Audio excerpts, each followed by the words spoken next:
Kulowo muzi enihlela kuyinhlambuluko enizwile ukuthi kunenhlambuluko esikhaleleka isikhathi eside and yanihlupha niy'ngane zakhona noma nizizukulwane mhlampe omkhulu benu.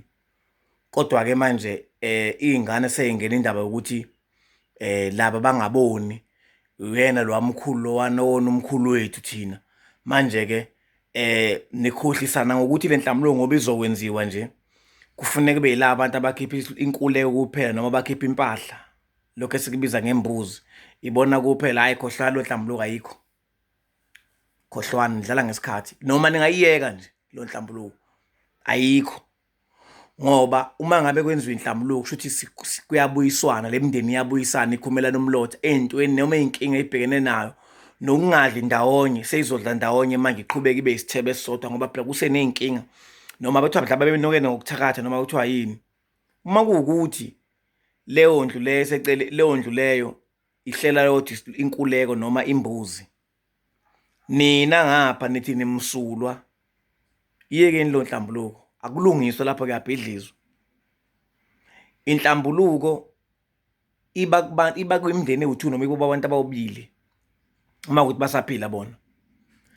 Ngihleze ngisho lento, ayikho inhlambuluko othi uma uyenza ngesihle bethi laba mangabe beveza isilwane ukuthi cha nayi imbuzi siyaxolisa sakubiza ngomthakathi sakhuluma amagama kanje, noma siyaxolisa ukuthi sathatha inkomo, noma siyaxolisa sathatha umkhulu wethu wathatha inkomo wangabe sayibuyisa ngoba isikakhulukazi inhlambuluko zamakhehle ey'ningi ziyinkomo.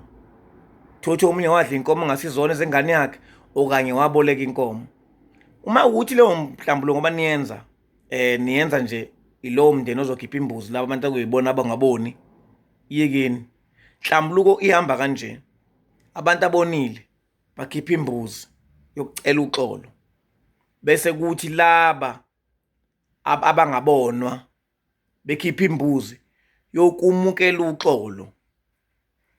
Angithi uxolo esikhuluma ngalo le mindeni ewu-2 iyabuyisana, bayaxolisa labo nabo laba bazolumukela ngenkuleko imbuzi. Uma ingekho imbuzi, lokho esikubiza ngenkuleko, uwodwa umndeni okhipha imbuzi othi uyaxolisa, kwelo khokho noma kwelamathonga ithathwa njengento othi ayemukelekile ngoba laba babona bengamisele ngokwemukela uxolo.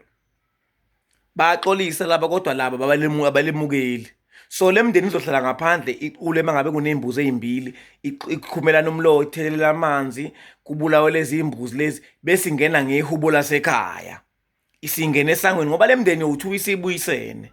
Njengoba isibuyisene nje sekumele manje sizokwazi ukudla esithemene esisodwa, sekumele bengene ngehubo, bengene ekhaya behambe becula ihubo lakhona, bekhala abakhalayo ngoba ihubo lihlazulumisa igazi. Le mndeni engenalo ihubo namanje ngisamile, funani ihubo lasekhaya, awukho umuzi wavele waqhamuka usuba khona nje. Le nhlambuluko eniyiplani ukuyenza lapho still nisaqhubeka nokona uma ukuthi baboda abantu abazokhipha isilwane noma amingela abazokhipha inkuleko esikubiza ngempahla hayi isilwane okuyimbuzi. Ngoba kumele kube nembuzi ephumayo ngale yokucela uxolo, kube nembuzi okwamukela uxolo ngala. Ngale kwalokho khohlwa, ngale kwalokho nje khohlwa.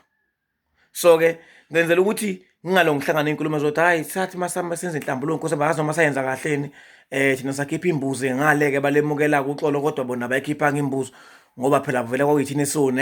Ayikho into enjalo, ayihambi kanjalo. Umoni ukhipha imbuzi, umoniwa akhipha imbuzi okwamukela uxolo. Le nto inhliziyo kukhunyelana umlotha, kukhululwa iy'nhliziyo la ukuthi yonke lento iyadlula njengamanje kuqhutshekwa nempilo iyaphambili, sesiwumndeni, sesiyigazi linye vele ngoba vele siyilona kodwa besiseney'nkinga. Uma kungenzekanga kanjalo leyo nhlambuluko iyakhwelezeka, isalovuka. Kungenzeka futhi ukuthi yenziwe ibulala umuntu bese nginitshela ukuthi ayikho inhlambuluko enizokwenza umthandazo engekho. Ayikho inhlambuluko ezoyenza umthandazo engekho, ayikho kuphela uzokona. Ngiyabonga ngethuba.